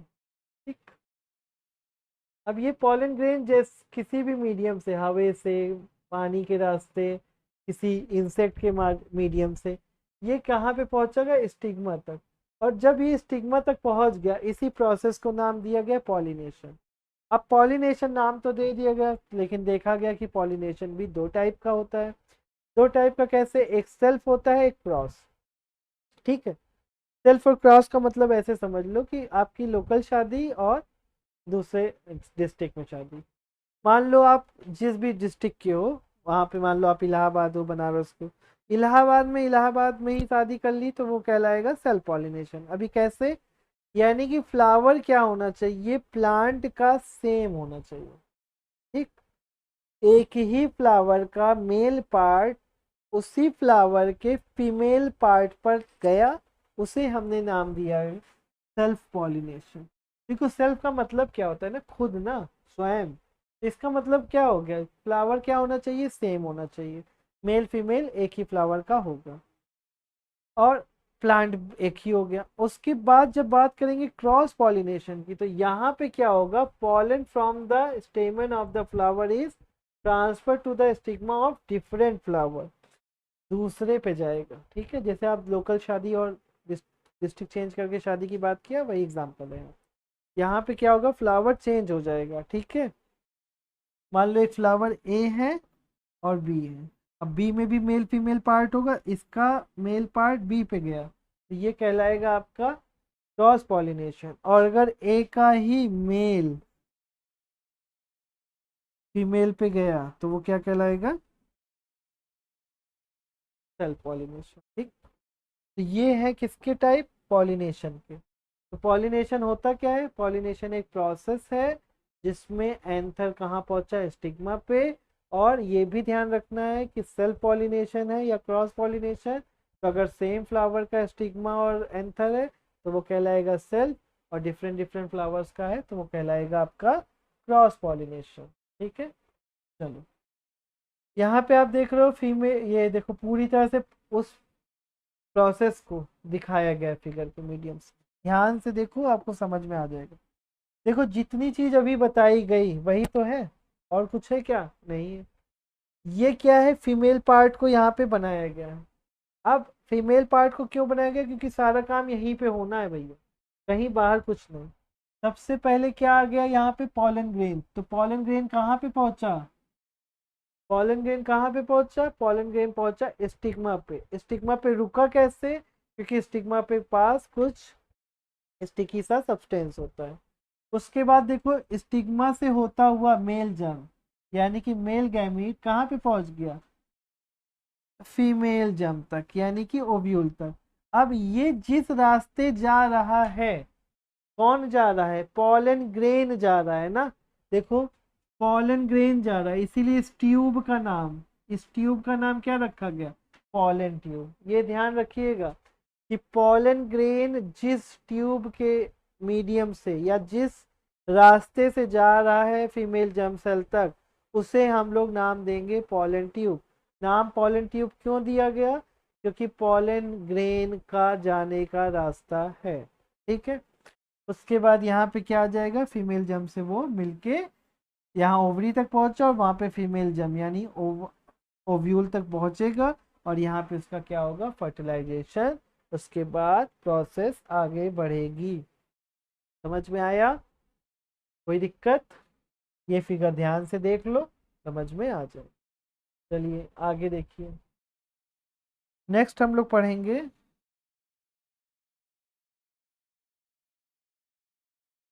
नेक्स्ट हम लोग पढ़ने चल रहे हैं फर्टिलाइजेशन। अभी देखो फर्टिलाइजेशन वर्ड आया कि नहीं आया, तो फर्टिलाइजेशन का मतलब क्या हुआ, देखो कभी भी मेल गैमीट बिना फीमेल गैमीट से फ्यूज हुए, या फीमेल गैमीट मेल से फ्यूज नहीं होगी, तो प्रोसेस आगे नहीं बढ़ेगी, न्यू स्पीसीज आने का चांसेस नहीं होगा।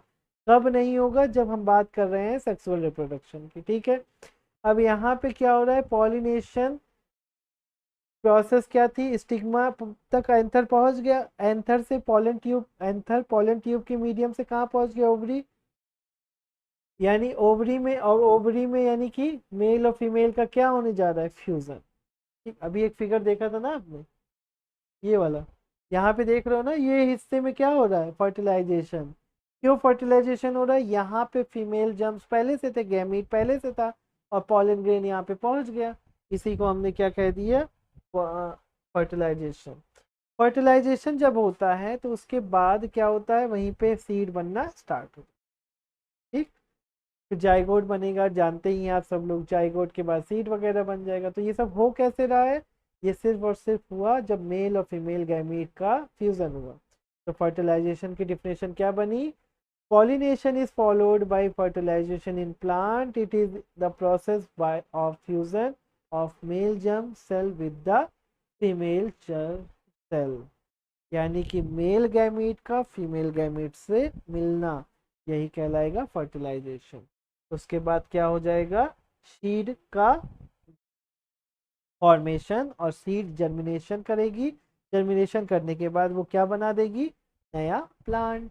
ठीक है, ये हो गया, किसकी बात की हमने, सेक्सुअल रिप्रोडक्शन इन प्लांट्स। और कैसे प्लांट्स हैं वो, फ्लावरिंग प्लांट्स। अब हम लोग बात करेंगे किसकी, sexual reproduction in human beings की। अब देखो बहुत इंपॉर्टेंट है, क्योंकि इसमें अपने लोग किसकी बात करने जा रहे हैं, अपनी खुद की। ठीक है, उसके बाद अब हम लोग पढ़ेंगे सेक्सुअल रिप्रोडक्शन बारे में। तो पहले यहाँ पे देखिए क्या लिखा हुआ है, मेल रिप्रोडक्टिव सिस्टम। अब जैसा आपको पता है कि हम लोग है unisexual organism, it means male और फीमेल दोनों अलग हैं।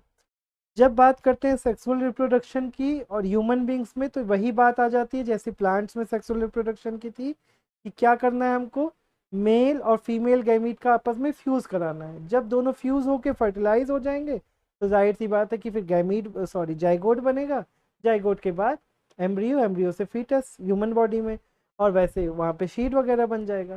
तो चलो देखते हैं कि रिप्रोडक्टिव सिस्टम में कौन कौन से ऑर्गन आते हैं। तो पहले हम लोग बात कर रहे हैं किसकी, मेल की। ठीक है, मेल में जो सबसे इम्पोर्टेंट पार्ट्स हैं उनमें से सबसे पहले हम लोग किसके बारे में जानेंगे, टेस्टिस के बारे में। देखो टेस्टिस, पहली तो चीज जान लो कि ये स्पर्म का फॉर्मेशन करते हैं। और स्पर्म क्या है, स्पर्म आप लोग जान लो क्या है, स्पर्म ये है मेल गैमीट। क्या है, मेल गैमीट। अगर मेल गैमीट बनेगा तभी तो वो फ्यूज होगा फीमेल गैमीट से। तो ये हमारे ह्यूमंस पे जब बात करेंगे तो टेस्टीज ही उस चीज का फॉर्मेशन करते हैं जिसे हम लोग कहते हैं मेल गैमीट, यानी उसका नाम क्या है, स्पर्म। ठीक है, और ये कहाँ बना, टेस्टीज में। ठीक है, पहला बहुत इंपॉर्टेंट टॉपिक पॉइंट था, याद हो गया आपको। नेक्स्ट देखिए क्या लिखा हुआ है, the process of sperm formation is called spermatogenesis. अब आपसे क्वेश्चन ये पूछा जा सकता है, ठीक है, ये एक वर्ड लिखा हुआ है, इसको आपको दे दिया, अब डिफाइन करना है आपको, तो आप क्या लिख देंगे, यही सेकंड वाला पॉइंट आप लिख देंगे। ये कब होता है, प्यूबर्टी के बाद में। प्यूबर्टी के बारे में आपने क्लास 8 में पढ़ा रखा है। तो प्यूबर्टी मतलब जब ग्रोथ होती है, एडल्ट, हम लोग चाइल्डहुड से एडल्ट की तरफ जाते हैं, तो हमारे अंदर बहुत सारे चेंज होते हैं, तब हमारे रिप्रोडक्टिव ऑर्गन्स और काम करने के लिए बन जाते हैं, बहुत सारे हार्मोन्स बनते हैं उस टाइम पे। ये सारी चीज़ें उस टाइम पे होती हैं, प्यूबर्टी के टाइम पे। ठीक है, अब देखो क्या लिखा है, continuous through out the life of a human male, यानी कि स्पर्म बनने का फॉर्मेशन चलता रहता है, स्पर्म बनते रहते हैं लाइफ टाइम में। फिर देखो नेक्स्ट, टेस्टिस का और काम क्या है, टेस्टिस का ये काम है कि मेल हार्मोन्स को प्रोड्यूस करना। किसको, सेक्रेट द मेल हार्मोन्स। यहाँ पे देखो मेल होना चाहिए था, मेल हार्मोन्स। तो एक आपने पढ़ा ही होगा कि ग्लैंड्स हमारी क्या करती हैं, बहुत सारे हार्मोन्स प्रोड्यूस करती हैं, रिलीज करती हैं। क्यों करती हैं, क्योंकि उन्हीं हार्मोन से हमारी सारी एक्टिविटी क्या होती है, कंट्रोल होती है। तो जब एक्टिविटी को कंट्रोल करने के लिए हार्मोन्स चाहिए, तो हर ग्लैंड हर टाइम पे जब एकदम परफेक्ट टाइमिंग होगी उस टाइम पे वो रिलीज होगी। तो यहाँ पे जो मेल हार्मोन्स का रिलीजन है वो कौन कर रहा है, टेस्टीज, और उस मेल हार्मोन्स का नाम क्या है, टेस्टोस्टेरोन। ठीक है, ये हो गया आपका क्या, मेल रिप्रोडक्टिव ऑर्गन का फर्स्ट पार्ट। उसके बाद देखिए, इसके बाद एक नेक्स्ट जो है वो है स्क्रोटम। ठीक है, स्क्रोटम का काम क्या है, जब कोई चीज़ का फॉर्मेशन हो रहा तो उसके लिए एक फिक्स्ड टेम्परेचर चाहिए। क्या चाहिए? Fixed temperature. तो टेम्परेचर को मेंटेन रखने के लिए टेस्टिस का, ताकि वो स्पर्म को बना सकें, तो यहाँ पे हमारे पास क्या होते हैं? स्क्रोटम। यानी कि मेल रिप्रोडक्टिव ऑर्गन में स्क्रोटम एक ऐसी चीज़ है जो बॉडी के टेम्परेचर से इस टेस्टिस के टेम्परेचर को क्या करती है? डाउन रखती है। लगभग 2 से 3 डिग्री। कितना? लगभग 2 से 3 डिग्री टेम्परेचर डाउन रखती है। क्यों डाउन रखती है? ताकि स्पर्म की फॉर्मेशन वहाँ पे हो सके।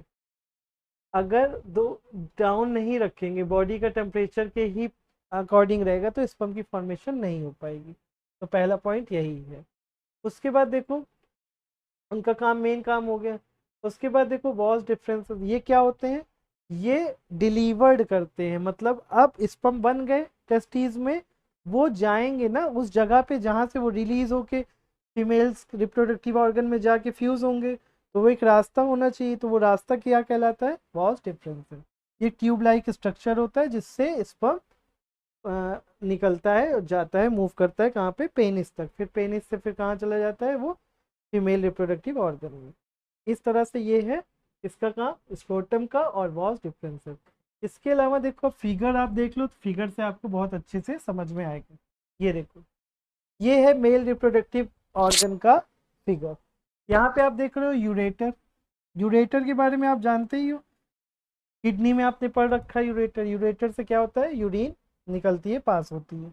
अब देखो यहाँ पे आप देखो, एक वर्ड लिख रहा है आपको, पेनिस। पेनिस क्या होता है? यही वो पार्ट है जहाँ से यूरिन और स्पर्म का रिमूवल होता है। ये दोनों चीज यहीं से पास होती है। यूरेथ्रा जान ही रहे, यहाँ से यूरिन पास होगी और यहीं से क्या होगा? स्पर्म भी पास होगा। प्रोस्टेट ग्लैंड क्या करती है? मेल हार्मोन्स को प्रोड्यूस करने का काम करती है। वॉस डिफरेंसेस मूव करते हैं। देखो यहाँ पे टेस्टीज है ना, टेस्टीज में क्या बन गया? स्पर्म। फिर स्पर्म यहीं से मूव करते हुए, देखो ये देखो लाइन दिख रही है ना आपको, ट्यूब लाइक स्ट्रक्चर, और यहीं से स्पर्म क्या हो जाएगा? रिमूव हो जाएगा।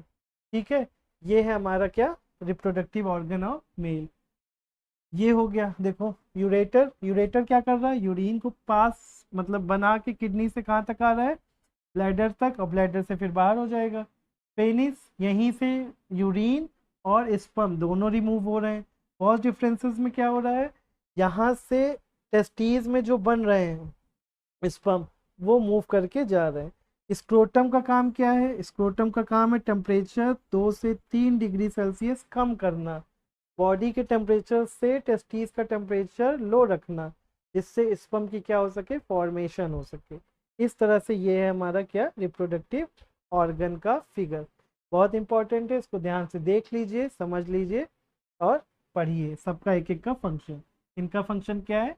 मेल हार्मोन्स को रिलीज करना। उसके बाद देखिए अब आ गया फीमेल रिप्रोडक्टिव ऑर्गन। ठीक, फीमेल रिप्रोडक्टिव ऑर्गन में सबसे इंपॉर्टेंट है ओवरीज। अब यहाँ पे इनको पढ़ने से पहले आप देख लीजिए इनका फिगर। फिगर से आप बहुत अच्छे से समझ जाते हैं हर चीज़। उसके बाद हम लोग एक एक को समझ लेंगे अच्छे से। देखो फिगर में आपको दिख रहा होगा हर एक चीज। यहाँ पे देखो लिखा है ओविडक्ट, या फिर ओविडक्ट का दूसरा नाम क्या है? Fallopian tube. दो नाम याद, जहाँ पे भी बायो में दो नाम होंगे किसी भी ऑर्गन के या किसी भी चीज के, तो आप याद रखिएगा दोनों नाम। क्यों दोनों नाम आपको याद रखना है? अगर आप दोनों नाम याद नहीं रखेंगे तो दोनों में से अगर एक नाम आया एग्जाम में तो आप कंफ्यूज हो सकते हैं, तो इसलिए दोनों नाम याद रखिएगा। तो यहाँ पे नाम क्या है? ओविडक्ट। ठीक है, ओविडक्ट के बाद क्या नाम है? Fallopian tube. दो नाम है। ये दो ट्यूब लाइक स्ट्रक्चर आपको दिख रहा है, ये देखो, ये क्या है? ट्यूब है, जो ब्लू कलर से हमने बना दिया है, ये ट्यूब है। कौन सी है? Oviduct tube. उसके बाद देखो कलर चेंज करके आपको सब चीज दिखा रहे हैं। यहाँ पे देखो पेयर्स में, ये देखो ग्रीन कलर के जो राउंड कर दिया, ये क्या है? ये है ओवरी। ओवरी का काम क्या है? यहीं पे फीमेल रिप्रोडक्ट गैमीट बनेंगे, यानी ओवम, या फिर उसको आप कहते हैं एग। ठीक है, कितनी ओवरी है फीमेल्स में? एक पेयर यानी कि 2 ओवरीज, एक राइट है और एक लेफ्ट। ठीक। यूटेरस क्या होता है, देखो यूटेरस का एक नाम और होता है वॉर्म। कलर चेंज करके आपको दिखाते हैं, देखो यूटेरस का एक नाम और क्या है, यूटेरस ये हिस्सा जो आपको दिख रहा है ये यूटेरस है। और यूटेरस का काम क्या है, यहीं पे एग फर्टिलाइज होके बाद कैरी करता है और यहीं पे फिर फीटस का फॉर्मेशन होता है। इट मींस जाइगोट से फीटस बना यानी बेबी बना। अब यहाँ पे देखो सर्विक्स है, तो सर्विक्स का काम क्या है, यूटेरस को और वर्जाइना को आपस में कनेक्ट करना, यहीं पे ये होता है। वर्जाइना का काम क्या है, वर्जाइना ही स्पर्म को कैरी करता है। जब पेनिस से या मेल रिप्रोडक्टिव ऑर्गन से स्पर्म मूव करेगा तो वर्जाइना ही उसको कैरी करके कहाँ पे भेज देगी, यहाँ पे फॉलोपियन ट्यूब से होता हुआ वो यहीं पे फर्टिलाइज हो जाएगा। फैलोपियन ट्यूब में क्या होता है, एग पहले से मौजूद होता है, वहीं जाके एग से फर्टिलाइजेशन होने के बाद एग वो आ जाता है यूटेरस में। इस तरह से क्या होता है, फीमेल रिप्रोडक्टिव ऑर्गन का फॉर्मेशन होता है, काम होता है। अब यहाँ पे आपको कुछ चीज़ें समझनी है, क्या कि हर टाइम पे देखो, एक टाइम पे एक राइट हो गई, राइट ओवरी हो गई और एक लेफ्ट ओवरी हो गई। एक मंथ पे ये वाली यानी कि लेफ्ट और एक मंथ पे ये, 1 बाय 1 ये एग को क्या करते हैं, रिमूव करते हैं। एक बार यहाँ से होगा तो एक बार यहाँ से होगा, और इस तरह से क्या करते हैं 1 मंथ में 28 डेज के गैप पे, कितने डेज पे, 28 डेज गैप पे एक एक करके ओवरी ओवम को बनाती है यानी एग को बनाती है। अब चलिए देखिए एक एक चीज समझ लीजिए इसमें। देखिए जितनी चीज बताए वही चीज आपको यहाँ पे लिखा हुआ मिल जाएगा। देखो ovary, 1 pair of ovaries are oval shaped और लोकेटेड और on the east side of lower abdomen. दोनों साइड में होती है, एक लेफ्ट एक राइट। इनका काम क्या है, इनका काम है फीमेल हार्मोन्स को प्रोड्यूस करना और साथ में ओवम को बनाना। फैलोपियन ट्यूब क्या है, एक मस्कुलर ट्यूब है जो क्या करती है, एग को फर्टिलाइज होने के लिए प्लेस देती है। यहीं पे एग फर्टिलाइज होता है, यानी फर्टिलाइजेशन कहाँ पे होता है, फैलोपियन ट्यूब पे, यानी इसका दूसरा नाम क्या है, ओविडक्ट। ठीक है, याद रखिएगा। नेक्स्ट, ये आपने फिगर देख ही लिया। यूटेरस क्या है, देखो होलो पियर शेप्ड बैग है, यहीं पे क्या होता है, बेबी ग्रोथ करता है यानी फीटस की ग्रोथ होती है, फॉर्मेशन यहीं पे होती है। वर्जाइना ये क्या करते हैं, यही स्पर्म को रिसीव करते हैं, ये काम है इनका वर्जाइना का। उसके बाद देखो fertilisation in human beings. Fertilisation का मतलब हम लोगों ने प्लांट्स में जब सेक्सुअल रिप्रोडक्शन पढ़ा था तभी समझ लिया था। सीधी सी बात क्या है, जब भी फर्टिलाइजेशन वर्ड आए स्टूडेंट्स तो ध्यान रखिएगा ये वर्ड सेक्सुअल रिप्रोडक्शन से जुड़ा है, पहली बात याद रखिएगा। और सेक्सुअल रिप्रोडक्शन का मतलब क्या होता है, सेक्सुअल रिप्रोडक्शन का मतलब ये होता है कि मेल गैमीट फीमेल गैमीट से क्या हो रहा है, फ्यूज हो रहा है। तो देखो क्या लिखा हुआ है, the fusion of the fusion of sperm यानी मेल गैमीट है वो, और ओवम यानी फीमेल गैमीट आपस में क्या हो रहा है, फ्यूज हो रहा है, इसीलिए इसका नाम क्या रखा गया, फ्यूजन। ठीक है, ये देखो, और इसी प्रोसेस को क्या नाम दिया गया है, फर्टिलाइजेशन।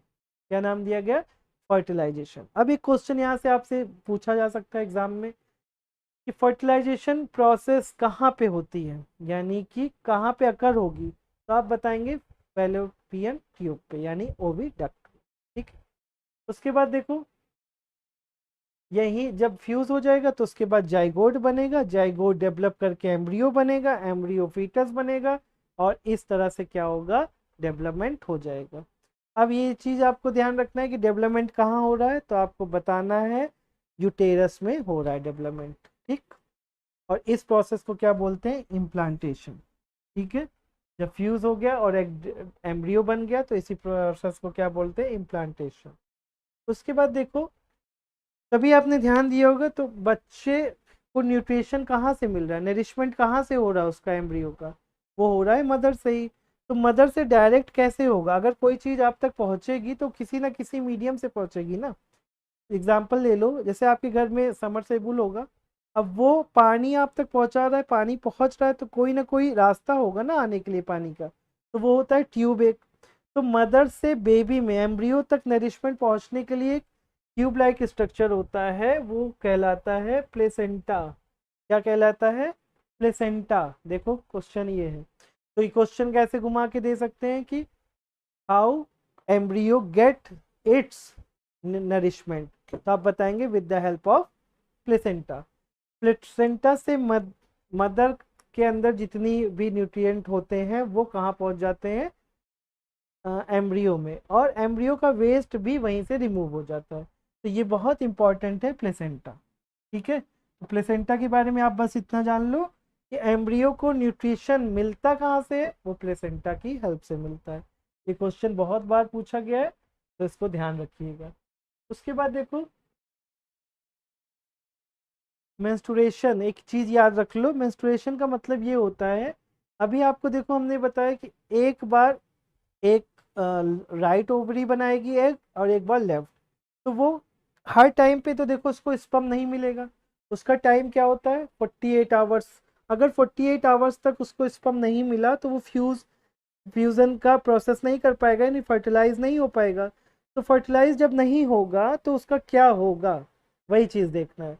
तो वो प्रोसेस में क्या होता है, बहुत एग, अब एग तो बन के आ गया, वॉम्प उसको कैरी कर लिया, उसको लग रहा है ये फर्टिलाइज हो गया है, लेकिन ऐसा तो है नहीं। तो वो एग क्या करता है, अब बॉडी में एक तरह से वेस्ट है, तो वो पूरी तरह से डिस्ट्रॉय हो जाता है। और जब वो वॉम्प या यूटेरस उसको कैरी करता है तो बहुत सारे न्यू न्यू टिश्यूज बन जाते हैं, और वो टिश्यूज बनने गए किसको कैरी करने के लिए, एग को। अब इनका किसी चीज़ का कोई काम तो है नहीं, क्योंकि अभी एग हमारा फर्टिलाइज हुआ ही नहीं है, फर्टिलाइजेशन हुआ ही नहीं प्रोसेस वहाँ पे। तो क्या होगा, वो एग डिस्ट्रॉय हो जाएगा। डिस्ट्रॉय होने के बाद वो तो डिस्ट्रॉय होगा, उसके साथ जो न्यू न्यू टिश्यूज बने हैं वो भी डिस्ट्रॉय हो जाएंगे, और वो ब्लड के मीडियम से बॉडी से वर्जाइना के थ्रू बाहर हो जाएंगे। तो इस प्रोसेस को बोलते हैं मेंस्ट्रुएशन। ठीक है, अब ये कितने डेज पे होते हैं, 28 डेज के गैप पे होता है, 6 to 7 डेज का ये पीरियड चलता है। ठीक है, चलो ये हो गया मेंस्ट्रुएशन साइकिल, इसी को कह दिया जाता है। ठीक है, अब आगे देखो, अब कोई भी ह्यूमन हो वो हर प्रोसेस करने के लिए हेल्दी होना चाहिए। तो अब यहाँ पे हम लोग बात कर रहे हैं रिप्रोडक्शन की, तो रिप्रोडक्शन जब हो रहा है तो मेल और फीमेल दोनों का क्या होना चाहिए, हेल्दी होना बहुत इंपॉर्टेंट है। अब रिप्रोडक्टिव हेल्थ को कैसे देखा जाएगा ये भी देखना है। ह्यूमंस हो चाहे मेंस हो, दोनों को रिप्रोडक्टिव तौर पे हेल्दी होना चाहिए, तभी रिप्रोडक्शन प्रोसेस अच्छी होगी। तो यहाँ रिप्रोडक्टिव हेल्थ की डिफिनेशन क्या दी हुई है, reproductive health is a state of complete physical, mental and social well being in all aspects of reproduction. हर तरह से क्या होना चाहिए, उसको हेल्दी होना चाहिए, यानी फिजिकली भी हेल्दी होना चाहिए, मेंटली भी और सोशली भी। इस तरह से देखो WHO ने हेल्थ की बहुत अच्छी डिफिनेशन दी है, उसी डिफिनेशन को यहाँ भी जोड़ दिया गया है, लेकिन यहाँ पे उस चीज़ को कनेक्ट किससे किया गया, सिर्फ रिप्रोडक्शन से। इसी को क्या कहते हैं, रिप्रोडक्टिव हेल्थ। रिप्रोडक्शन के टाइम पे ये भी ध्यान रखने की ज़रूरत है कि उस टाइम पे कोई ऐसी डिजीज़, चाहे मेल हो चाहे फीमेल हो, उसको ना हो जो ट्रांसमिट हो जाए न्यू प्रोगेनी में।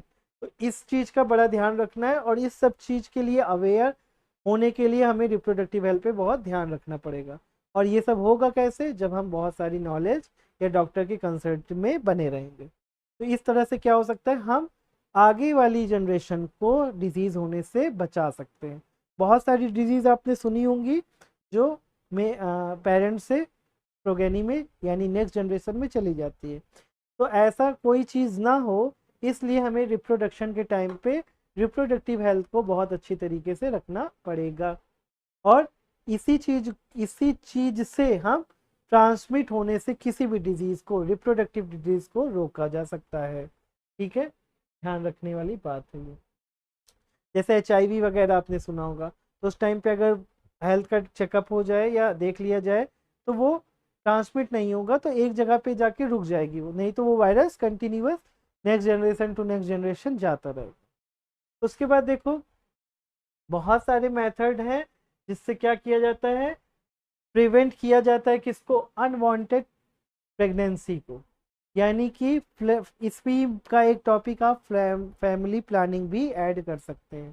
फैमिली प्लानिंग का क्या मतलब है कि उतना ही गैप होना चाहिए एक सन या डॉटर से दूसरे सन या डॉटर में, ताकि उसका अच्छी तरीके से पालन पोषण हो सके, उसका नरिशमेंट हो सके, उसकी एजुकेशन, हर एक चीज़, यानी कि एजुकेशनली, मेंटली, फिजिकली और कॉमर्शियली सब तरह से वो हेल्थ हो, पेरेंट्स हेल्दी हो, तब वो जाके वो कर सकते हैं। तो इसलिए बहुत सारी ऐसी प्रोसेसेस हैं जिसके थ्रू अनवांटेड प्रेगनेंसी को रोका जा सकता है। ठीक है, उसमें देखो सबसे पहला मेथड क्या आ जाता है, फिजिकल मेथड।